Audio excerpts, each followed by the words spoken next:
আমরা টিএসসি তে আমাদের ব্যক্তিগত উদ্যোগে যত টাকা ত্রাণের উঠানো হয়েছিল তার মধ্যে আমরা এটা একদম অডিট করে ইন্টারন্যাশনাল একটা ফার্মের মাধ্যমে অডিট করে এটা রিপোর্ট জমা দেওয়া হয়েছে।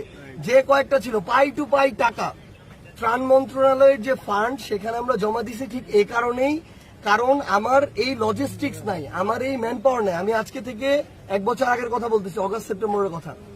লজিস্টিক্স নাই, ম্যান পাওয়ার নাই। আমি যে এখানে কাজ করব আমার একটা জেলায় স্ট্রাকচার নাই, আমার এর আগে এই কাজ করার অভিজ্ঞতা নাই।